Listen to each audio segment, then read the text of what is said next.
Let's talk about that one guy who fell in love with himself.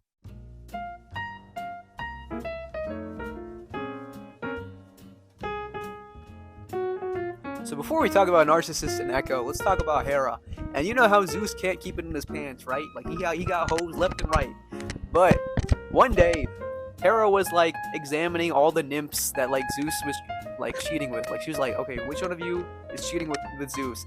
But she was getting distracted because this one nymph was yapping too much. Like this nymph was a yapper, and her name was Echo.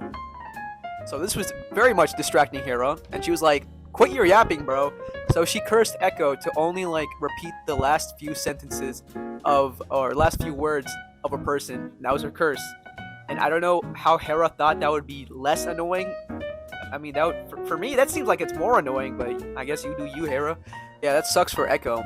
And one day, while Echo was like wandering around the woods, she saw this hunter, this like the son of a nymph named Narcissus. And Narcissus was sitting around, I don't know, at like a bonfire or something like that. And the thing about Narcissus is that this guy was fine as hell, bro. He was fine as hell. All the ladies wanted him, bro. Everyone wanted him.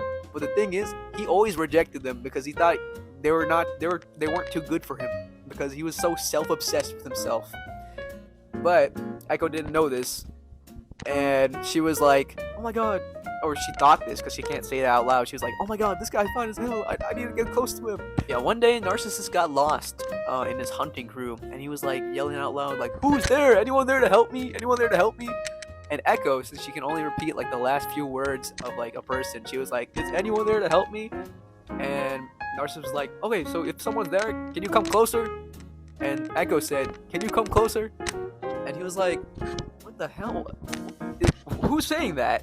Everything that Narcissus was saying was being repeated back to him. So he's like, "Where is this guy? Like, is he like running away from me?" So Narcissus is like, "Come here. We must come together." And Echo, she heard that, and she was like, "He want me?" And she came like running towards him and like hugging him, saying, "We must come together." And Narcissus was like, "Ugh, get your musty out of here. I don't want you." And he pushed Echo away. So you'd think that like after all that, Echo would stop being obsessed with Narcissus. But nah, that just fueled her even more to be obsessed with him. Like she just kept continuing stalking her. And all the other nymphs like noticed this, and they were like, "Man, we gotta help our girl Echo here, bro. Like she's in shambles. We gotta do something." So they prayed to the goddess of revenge, Nemesis, to like have Narcissus fall in love with himself as like payback for rejecting Echo. That's exactly what happened. Narcissus was walking in the woods one day, again trying to hunt, and then he came across a pool of water, and he was like, "Hold up." He saw a reflection of himself. He was like, "Hold up, why he kinda? Hold up, why he kinda?" So he just sat there at the pool of water, kept admiring himself, and he fell in love with himself.